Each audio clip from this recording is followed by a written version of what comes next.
Em, Estamos ahorita con el día 4 del catecismo, Día del Señor, digo, lo expliqué en la primera clase, pero creo que vale la pena hacer un recordatorio a qué quiere decir el Día del Señor. El Día del Señor, obviamente, es el domingo, y este catecismo, este discipulado, tiene la intención de presentarse por 52 domingos durante la celebración del culto cristiano. Esa es la intención. Obviamente yo lo estoy dando en martes porque cualquier día es día del Señor, obviamente, pero, y lo estoy abriendo a más audiencia, pero eso es lo que quiere decir el día del Señor 4, es decir, esto sería el cuarto domingo en un año.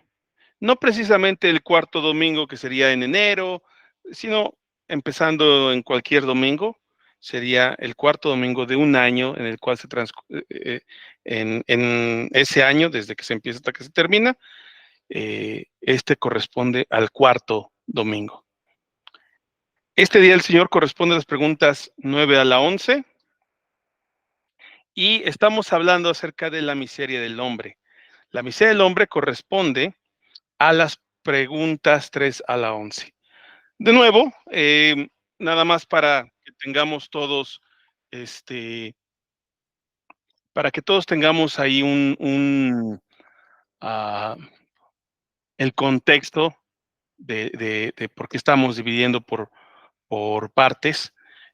La pregunta número 2 del catecismo dice: ¿cuántas cosas necesitas conocer para que gozando de este consuelo puedas vivir y morir fácilmente? Y la respuesta a esta pregunta es tres. La primera: ¿cuán grandes son mi pecado y miseria?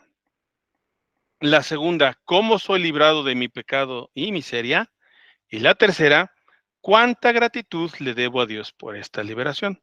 Entonces, el catecismo se va a dividir, después de la pregunta 2, se divide en tres partes. La primera siendo acerca de la miseria del hombre, ¿sí? La segunda parte, como la liberación del hombre, y la tercera parte, la gratitud del hombre. Entonces, ahorita estamos hablando de la miseria. También cabe recalcar que las siguientes partes, por ejemplo, la segunda parte que vamos a hablar acerca de la liberación del hombre, se podría dividir en subpartes, ¿no? Entonces, por ejemplo, vamos a hablar de la liberación y luego vamos a hablar vamos a ir dividiendo eh, la liberación del hombre en otras partes, que vamos a hablar acerca de Dios, vamos a hablar acerca del Hijo, vamos a hablar acerca del Espíritu Santo, vamos a hablar acerca de la fe, porque tiene que ver con la liberación. Bien, ya que les di todo este contexto, vamos a terminar con la primera parte que habla acerca de la miseria del hombre. Y antes de arrancar, vamos a orar. Quiero leerles esta oración de George Matheson. Eh, en cada clase estoy procurando regalarles una oración ortodoxa, antigua, que nuestros amados hermanos reformados antiguos escribieron, profirieron, dejaron registrado para que podamos, de alguna manera, entender cómo ellos practicaban su cristianismo. Y después de leer esto, vamos a orar. Entonces, leeremos esta oración de iluminación que dice así: Espíritu Divino, ilumínanos las palabras del Señor. Muéstranos la riqueza de gloria que yace debajo de las historias de antaño. Enséñanos las profundidades del significado que se esconde en los cánticos de Sión. Elévanos a las alturas de la aspiración que alcanzan las alas del profeta. Levántanos a la cumbre de la fe que pisan los pies del apóstol. Abre mis ojos para que vea las maravillas de tu ley. Señor, te pido que esta noche que nos estamos reuniendo para aprender de tu palabra, tú nos abras los ojos y tú seas quien nos guía, porque lámpara es a nuestros pies tu palabra y es una lumbrera a nuestro camino. ¿Con qué limpiará el joven su camino? Con guardar tu palabra en nuestro corazón. Hemos guardado tus palabras para no pecar contra ti. Gracias, Señor, en el nombre de Jesús. Amén. Esta, esta pregunta 9, obviamente, es una pregunta de seguimiento a la pregunta 8, ¿no? Es claro, ¿no? Casi soy un genio matemático y después de la pregunta 8 sigue la pregunta 9, o dicho de otras palabras, antes de la pregunta 9 está la pregunta 8. Como se dan cuenta, soy un excelente matemático. Bien, la pregunta 8 dice, ¿estamos tan corrompidos que no podemos hacer el bien en lo absoluto y somos propensos a todo mal? Y la respuesta dice, efectivamente, a menos que seamos generados por el Espíritu Santo. ¿Okay? Entonces, esa es la pregunta. Si estamos corrompidos de tal manera que no podamos hacer el mal. Y luego procede, entonces, la pregunta 9 a decir, entonces, ¿es Dios injusto con el hombre al exigirle en la ley lo que no puede cumplir? Porque esa sería la pregunta lógica, hermanos. Esta sería la pregunta lógica a hacernos cuando leemos las primeras preguntas del catecismo que ya leímos en las clases pasadas y de las cuales nos hablan acerca de la miseria del hombre. Por ejemplo, la pregunta 6 dice, ¿creó Dios al hombre perverso y malvado? No, no lo creó perverso y malvado, al contrario, lo creó bueno a su imagen. Luego la pregunta 7, ¿de dónde procede la maldad de la naturaleza del hombre? De la caída, de la desobediencia del ser humano. ¿Estamos tan corrompidos que no podemos hacer el bien en lo absoluto y somos propensos a todo mal? Sí, lo somos. Es más, lo aprendimos en otras preguntas que Romanos 8, que dice que nuestra naturaleza carnal no quiere y no puede buscar a Dios. No quiere y no puede. Bien, entonces, si esa es la naturaleza del hombre, el hombre está caído y es un pecador, ¿es Dios injusto con el hombre al exigirle en la ley lo que el hombre no puede cumplir? La respuesta dice no,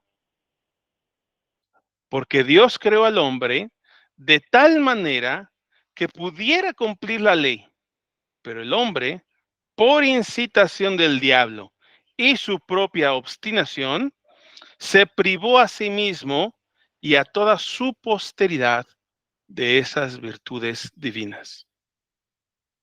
Otra vez, Dios creó al hombre de tal manera que pudiera cumplir la ley, pero el hombre, por incitación del diablo y su propia obstinación, se privó a sí mismo y a toda su posteridad de esas virtudes divinas. Muy bien, vamos a entonces leer las escrituras. Tenemos la escritura de 1 Juan 3:5, Efesios 4:24 y Lucas 10:3. Muy bien. Vamos a leer entonces primero la primera parte de la pregunta dice, Dios creó al hombre de tal manera que pudiera cumplir la ley. Juan 3:5. ¿Alguien quiere leerla? Yo la tengo. Vas. Ok, Juan 3:5 dice, respondiendo Jesús, de cierto te digo, que el que no nace de agua y del Espíritu no puede entrar en el reino de Dios. Muy bien. Efesios 4:24.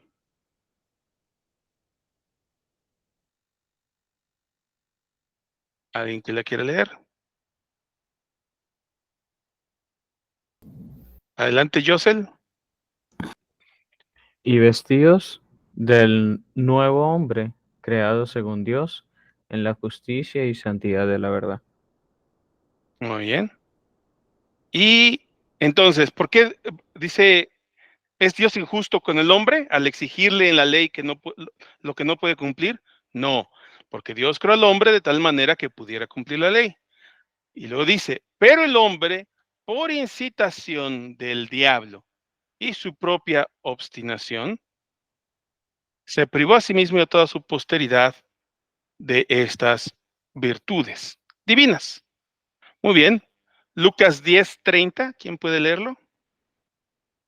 También no se preocupen en buscarlo en sus Biblias, ahí lo tengo en la pantalla, ¿eh? Dice, Jesús le respondió, cierto hombre bajaba de Jerusalén a Jericó y cayó en manos de salteadores, los cuales después de despojarlo y de darle golpes, se fueron, dejándolo medio muerto. ¿Sigo? Ok. No, hasta ahí. Lucas Mm. 10:30. Muy bien.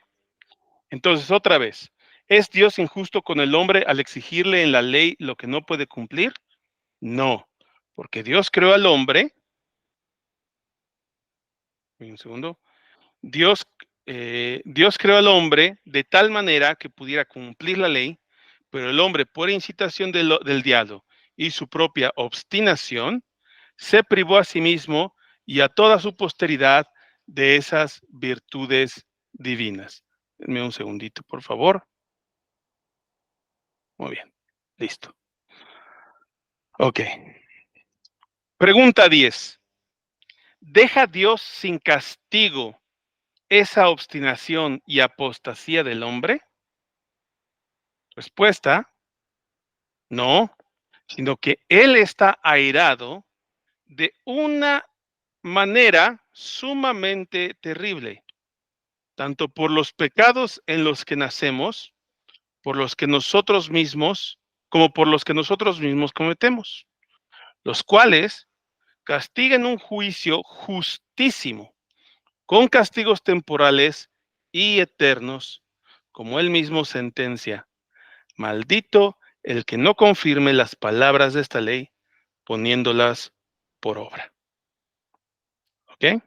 Otra vez, vamos a leer las escrituras. Teniendo la pregunta, ¿deja Dios sin castigo esa obstinación y apostasía del hombre? Respuesta, respuesta, no, sino que Él está airado de, de una manera sumamente terrible, tanto por los pecados en los que nacemos, como por los que nosotros mismos cometemos. Vamos a leer Romanos 5:12. ¿Quién quiere leerla?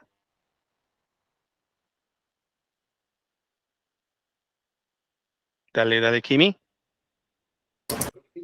Ok, dice, por tanto, tal como el pecado entró en el mundo por medio de un hombre y por medio del pecado la muerte, así también la muerte se extendió a todos los hombres porque todos pecaron. Muy bien. Y fíjense, lo que está explicándonos, por ejemplo, el catecismo dice, Dios está airado por los pecados en los que nacemos, como por los que nosotros mismos cometemos. Veamos lo que dice esta escritura otra vez, y lo voy a resaltar aquí. Entonces, el pecado entró en el mundo, y luego dice, todos los hombres pecaron. ¿Sí? Entonces, tanto el pecado que entró en el mundo por medio de un hombre, como todos los pecados que los hombres también personalmente hemos cometido. ¿Ok? Luego dice la siguiente parte de la pregunta, los cuales castiga en un juicio justísimo con castigos temporales y eternos, como él mismo sentencia. Maldito el que no confirme las palabras de esta ley, poniéndolas por obra. Deuteronomio 27:26. ¿Alguien que lo quiera leer?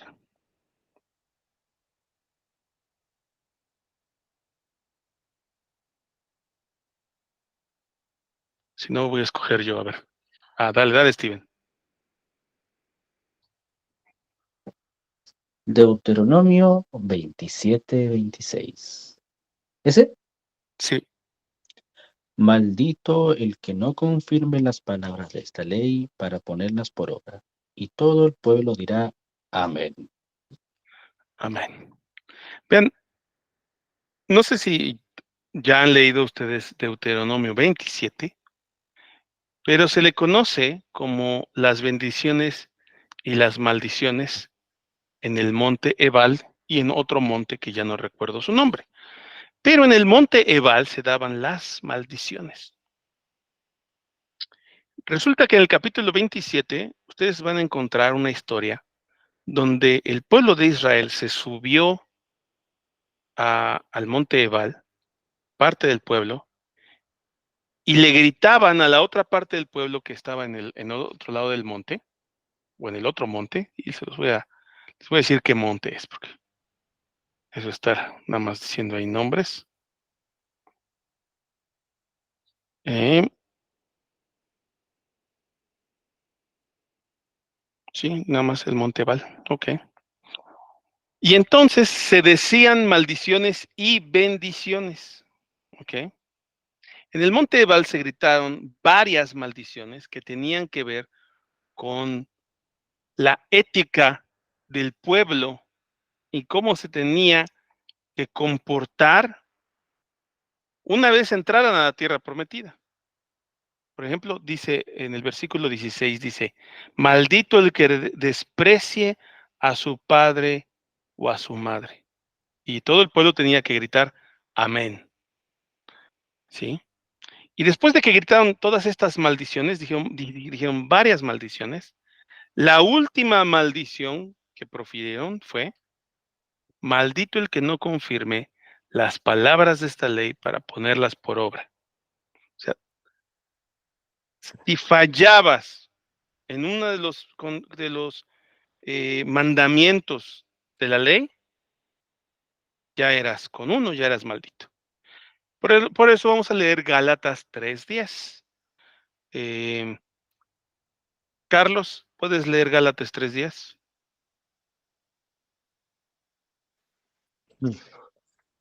Maldito todo el que no permanece en todas las cosas escritas en el libro de la ley para hacerlas. Ok, Ah, te faltó la primera parte. sí, perdón.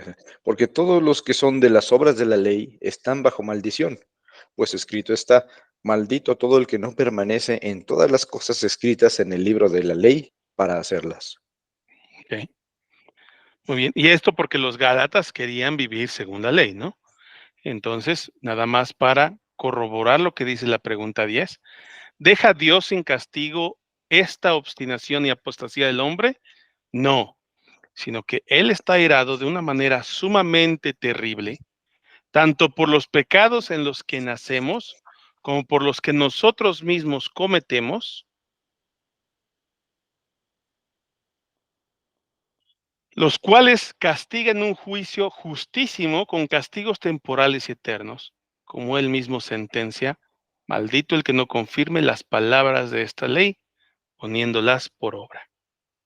¿Ok? Siguiente pregunta. ¿No es Dios entonces misericordioso? Respuesta sí. Ciertamente Él es misericordioso, pero de una manera que también es justo. Por lo tanto, su justicia requiere que el pecado, el cual se comete contra la divina majestad de Dios, también reciba retribución al máximo, es decir, castigo eterno, tanto en el cuerpo como en el alma. Otra vez, ¿no es Dios entonces misericordioso? Sí, ciertamente Él es misericordioso. Vamos a leer. Se dan cuenta que hay un error, ¿no? P y P, pero esta es la Q. Entonces dice, Él es misericordioso. P. Entonces, ciertamente Dios es misericordioso. ¿Alguien que quiera leer esa primera escritura? Éxodo 34:6. Dale, Josel. Y luego Steven.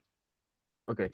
Entonces pasó el Señor por delante de él y proclamó, el Señor, Dios compasivo y clemente, lento para la ira y abundante en misericordia y verdad. Amén. Steven. ¿Qué más? Pues, parce, vamos a leer. Salmo 5, 4 al 6. Porque tú no eres un Dios que se complace en la maldad. El mal no mora en ti. Los que se ensalzan no estarán delante de tus ojos. Aborreces a todos los que hacen iniquidad. Destruyes a los que hablan falsedad. El Señor aborrece al hombre sanguinario y engañador. Salmos 5, 4 al 6. Parce. Amén. Luego dice, entonces leímos la primera parte que dice, ciertamente Dios es misericordioso, pero de una manera que también es justo. Esto es Éxodo 20 al 5. ¿Quién quiere leer Éxodo 20 al 5? 25. Adelante, Kimi. No los adorarás ni los servirás, porque yo, el Señor tu Dios, soy Dios celoso, que castigo la iniquidad de los padres sobre los hijos hasta la tercera y cuarta generación de los que me aborrecen. Amén. Entonces, ¿no es Dios misericordioso? Sí, ciertamente Dios es misericordioso, pero de una manera que también es justo. Por lo tanto, su justicia requiere que el pecado, el cual se comete contra la divina majestad de Dios, también reciba retribución al máximo, es decir, castigo eterno, tanto en el cuerpo como en el alma. Entonces, Dios, según las escrituras que leímos, Dios no se complace en la maldad. Es bueno, es misericordioso, es compasivo, lento para la ira y abundante en misericordia. Eh, por ejemplo, hace rato estaba leyendo 2 de Pedro y 2 de Pedro lo dice muy, muy claro, ¿no? Que Dios es paciente, esperando que todos vengan al arrepentimiento.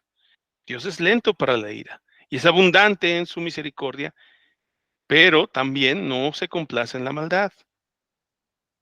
En él no hay mal. Los hacedores de maldad no son tenidos por buenos, ni por inocentes. Dentro de la justicia de Dios, Él no puede declarar inocente al culpable y no puede culpar de nada al justo. ¿Ok? Por lo tanto, Dios, Él castiga tanto temporalmente como eternamente los pecados de los hombres. Muy bien. Preguntas.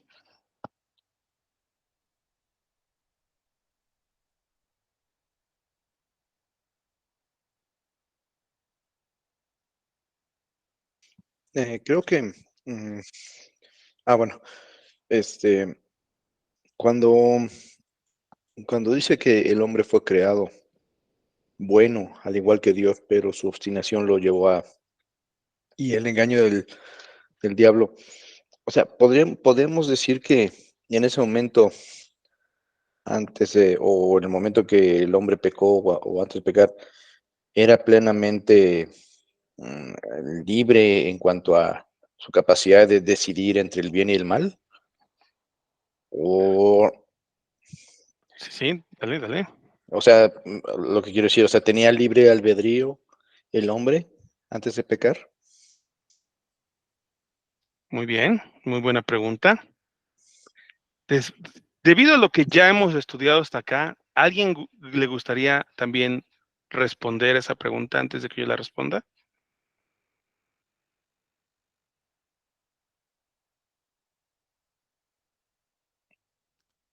¿Cuál es la pregunta? No la escuché. Que si el hombre antes de la caída del pecado, él gozaba de libre albedrío. Una vez tú y yo platicamos, amado Steven, del un esquema, ¿cómo se llama? Era un como cuadradito, un Sí, un cuadrángulo. esquema, podríamos decir. Sí, voy a dibujarlo y vamos a explicarlo. ¿Parece? Sí, Entonces, a ver. mientras yo voy a buscar la cita en latín para que suene más clever. Eso. Pero aquí no, porque aquí se ve feo. Voy a buscar una, uy, aquí.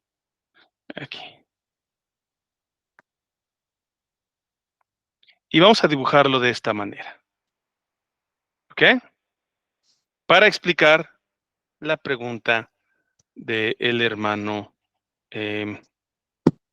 Carlos. Es más, soy pero tan bueno que vamos a dibujar 4 cuadritos.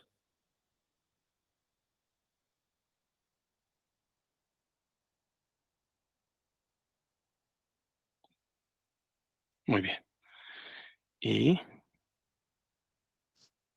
vamos a quitar de esto.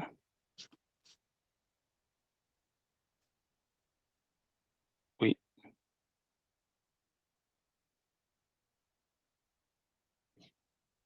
Ahí están los 4 cuadritos.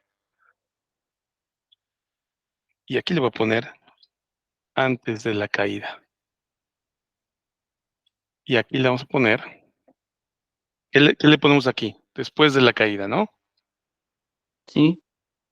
Y luego aquí, Regenerado o nacido de nuevo, o nueva criatura, como quiera. ujú, y aquí, Glorificado. vamos a ver. Dale. En la primera, arriba a la izquierda, antes de la caída, la condición del hombre era capaz de pecar y capaz de no pecar. Non posse, non pecare. Ahí lo encontré. Escríbelo ahí para que lo veamos todos. Exactamente, Isaí, si quieres también participar después, adelante. Muy bien, después, Después de la caída es capaz de pecar, ¿es con incapaz, Z o es sí, con con S? Z, capaz de pecar e incapaz de no pecar. Muy bien. El degenerado,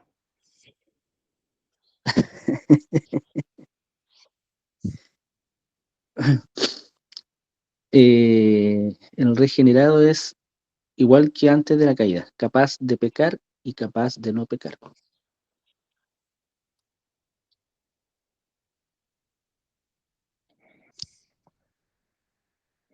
Y el glorificado es capaz de no pecar, mira, aquí. O incapaz de pecar, ¿no? No, espérame que ya me confundí. Ah, sí. En el regenerado es, o sea, perdón, el Sí, glorificado es capaz de no pecar, incapaz de pecar.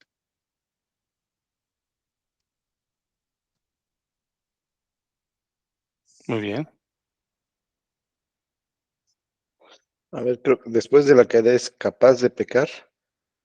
Sería incapaz de no pecar, ¿no? Sí, discúlpame, ¿no? Me ¿Dónde? Digo, confundo. Aquí me sí. confundí yo. Ah, ya. Ah, ya está. Muy bien. Entonces, antes de la caída con Adán, hablemos de este tema. La pregunta de Carlos fue, ahí está Isaí, se aventó a ponerlo en latín para que Charlie se lo aprenda de memoria. Lo voy a Posse cantar. pecare, posse non pecare. Cuidado con lo que digas para que no empieces ahí a invocar cosas extrañas. Bien, dice, tu pregunta fue, antes de la caída, ¿el hombre podía no pecar? La respuesta es, así es, no podía no pecar, capaz de no pecar, pero también tenía la capacidad de pecar. Ujú. ¿Sí? Una vez que cayó, y esto quiero aclararlo para que no caigamos en una caricatura de las posturas. nosotros, yo que soy calvinista, si aquí nadie sabe qué es calvinista, no se preocupen, no estoy enfermo, no requiero medicina. No es que neguemos el libre albedrío, no lo negamos. Existe un libre albedrío. Sin embargo, después de la caída, toda la capacidad del ser humano ha sido afectada por el pecado. Después de la caída, todas las cualidades, características, la naturaleza del ser humano, todo ha sido afectado por el pecado. Les quiero dar una evidencia que esta evidencia es por lo que se observa, es empírica, por la observación que tengo del mundo. Por ejemplo, ¿qué tan malo es que que la ciencia haya avanzado tanto que desde finales del siglo XIX, principios del siglo XX, se hayan encontrado ¿cómo podemos decir? Soluciones a muchas enfermedades por las cuales los seres humanos morían a temprana edad, ¿sí? Y moríamos, y se encontraron un montón de vacunas para evitar esas enfermedades y, por lo tanto, las mortandades. ¿Qué de malo tiene eso? La respuesta es, no tiene nada de malo, ¿no? Qué bueno que los seres humanos podemos vivir con salud, ¿sí? Eso no tiene nada de malo. Sin embargo, ahora somos 8,000 millones de personas. Los recursos no se están acabando, obviamente, pero sí están viendo afectados. Y estamos trayendo otro tipo de daños a nuestros entornos. De tal manera que cualquier cosa que el ser humano hace, que intenta hacer bien y que no tiene nada de malo que lo haga porque el ser humano quiere hacer el bien, por otro lado, algo afectamos de tal manera que causamos un desbalance, un desequilibrio en todo nuestro ecosistema. ¿Por qué sucede esto? Porque en la caída, Dios sujetó a toda la creación por culpa de Adán, sujetó a toda la creación bajo maldición. Y nosotros podríamos entender que cuando Dios le dijo al hombre que la tierra sería maldita por su causa, espinos y abrojos te producirá. Entonces, cuando el hombre quiere hacer algo bueno, y podemos espiritualizar esto tanto como podemos materializarlo tanto como queramos, pero cuando el hombre intenta hacer algo bueno, la tierra solamente, o sea, todo lo demás va a producir muerte, va a producir dolor. Son los efectos de la caída.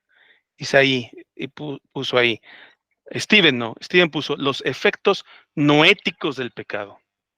Isaí puso, el hombre es impotente para buscar y hacer algún bien espiritual.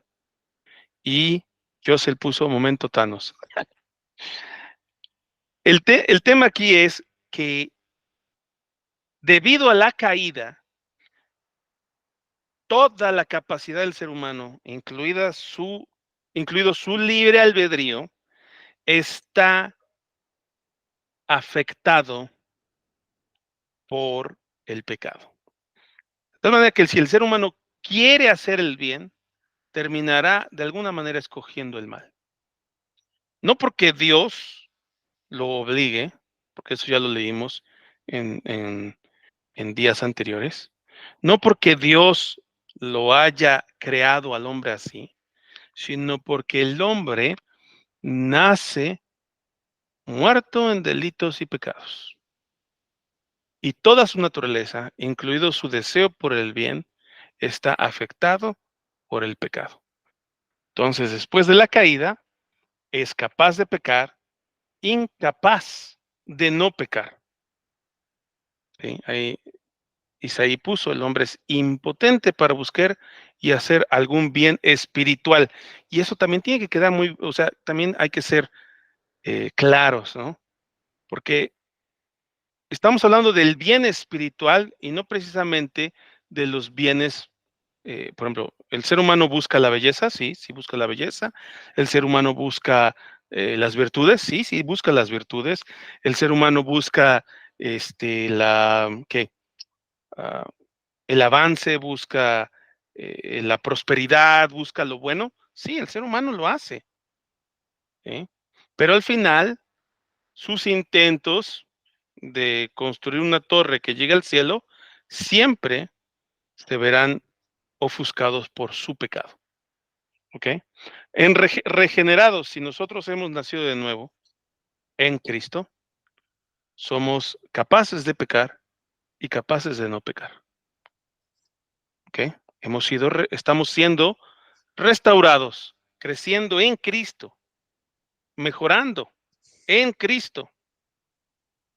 Y en nuestro último estado eterno, cuando hayamos resucitado, seremos capaces de no pecar e incapaces de pecar. Seremos ya como Cristo, el varón perfecto.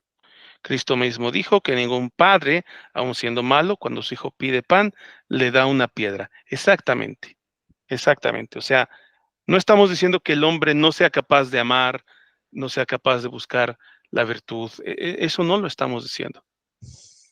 Pero Jesús hizo el comentario específico. Dijo, si ustedes siendo malos saben hacer cosas buenas. ¿Ok? Muy bien. ¿Respondimos a tu pregunta, Carlos?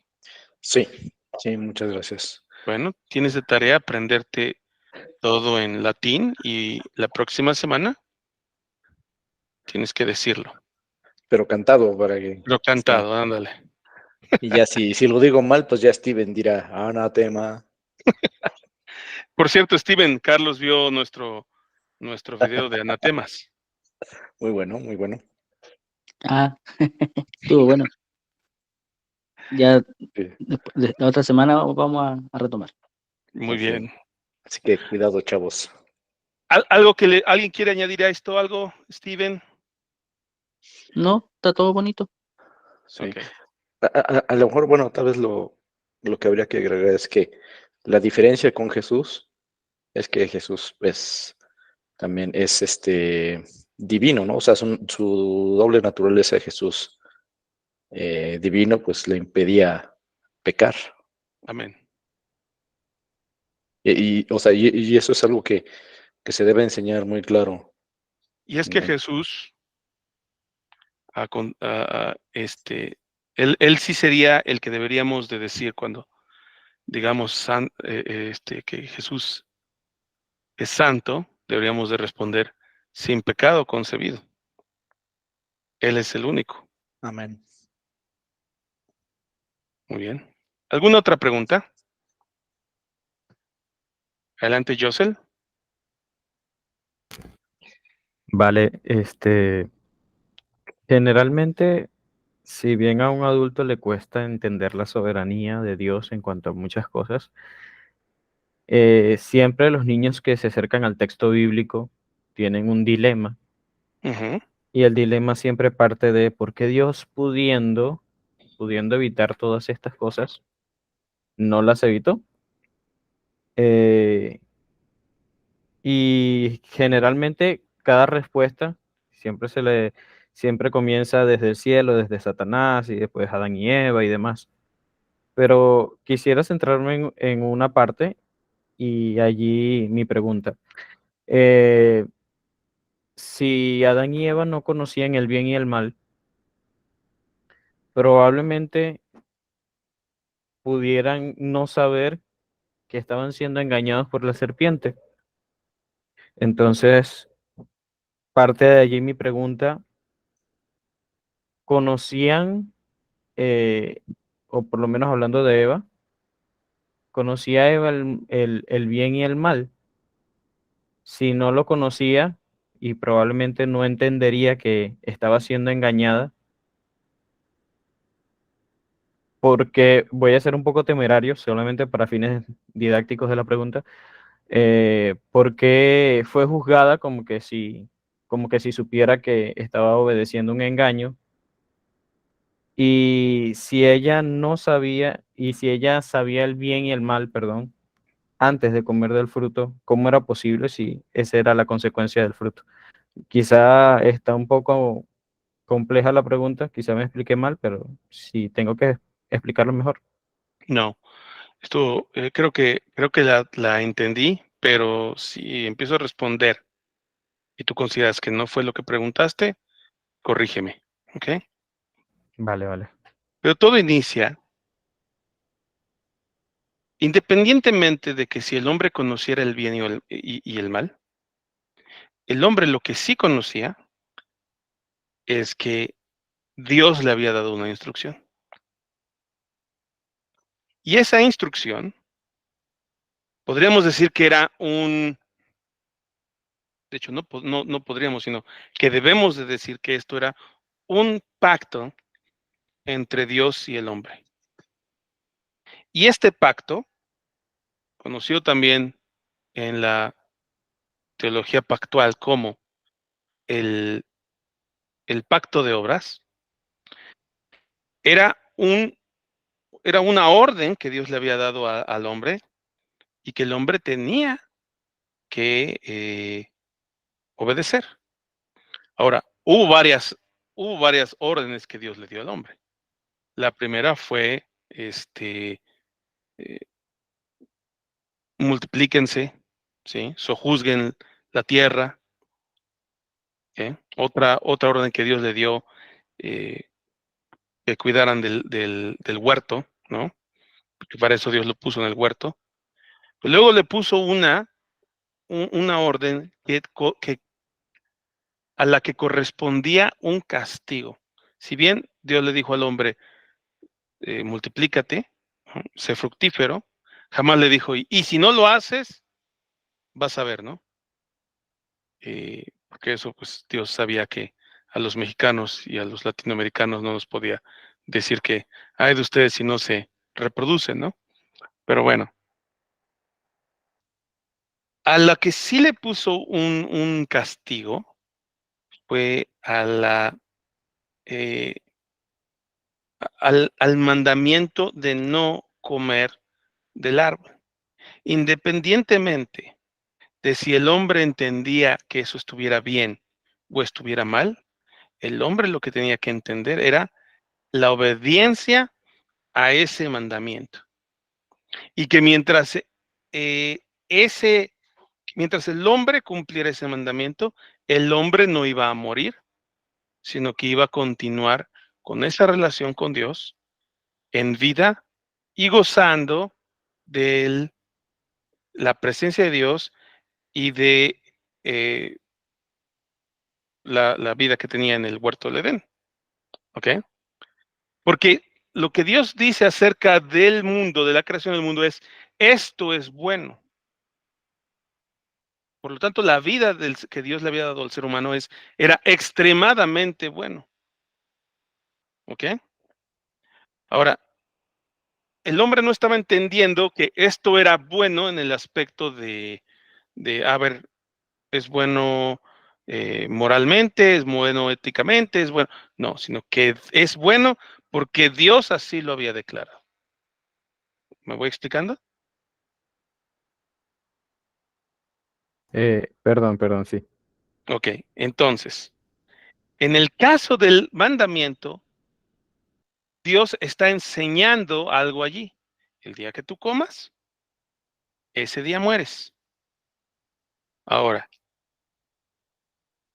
¿es que Dios quisiera evitar que conociéramos el bien y el mal? No, sino que Dios, si te das cuenta, en ese mandamiento implícitamente ya está dando una enseñanza, una ética, una moral, pero que Él nos está enseñando, ¿sí? No que la aprendemos no sé, de donde sea. Este Dios, el mandamiento, el pacto es: no comas. El día que comas, mueres. Independientemente de si el hombre entendía el bien y el mal, el hombre lo que sí entendía era que tenía que obedecer a Dios. ¿Y cómo es que lo engaña al hombre, o en este caso a Eva? ¿Cómo es que Eva es engañada? Bueno, porque la serpiente le dice, no morirás. No le dice, no, mira, no, tranquila, no pasa nada, no es malo si comes este árbol, sino que la engaña oponiéndose a las palabras de Dios. Digamos que en este momento, éticamente, el hombre no entendía si obedecer a Dios o no obedecerlo era bueno o malo, sino que lo que el hombre entendía es, el día que yo coma de esto, ese día yo moriré. Hasta ahí es lo que el hombre entendía y solamente eso. ¿Respondí a tu pregunta?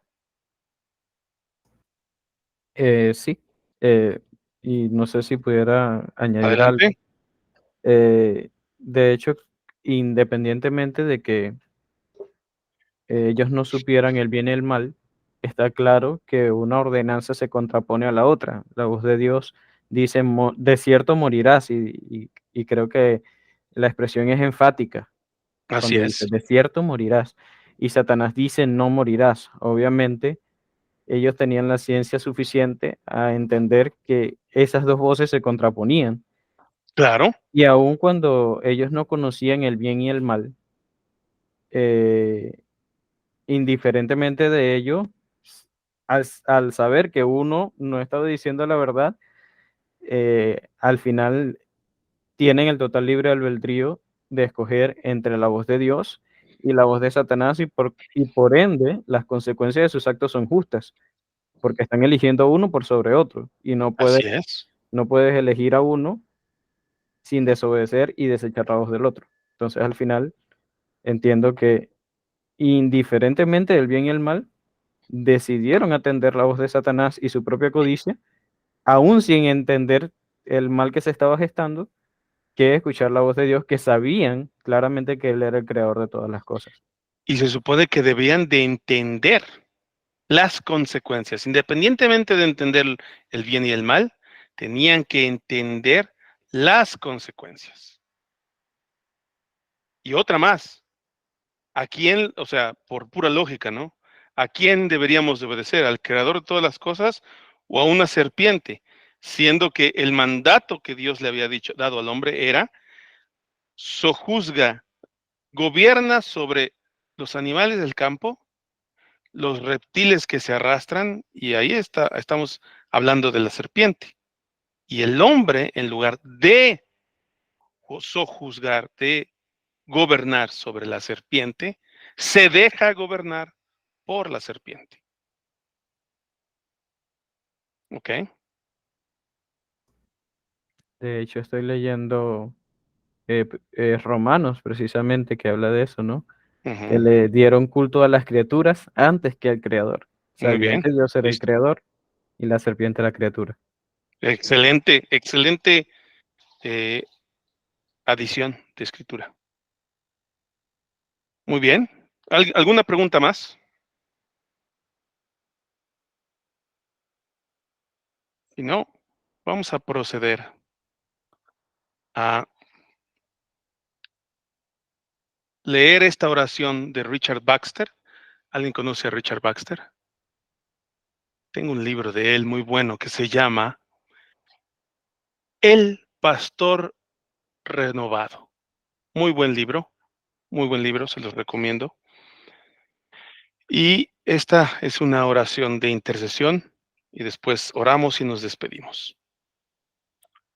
Como Padre reconciliado, tómanos como hijos tuyos y danos tu espíritu renovador, para que sea en nosotros un principio de vida santa y de luz y de amor, y tu sello y testimonio de que somos tuyos.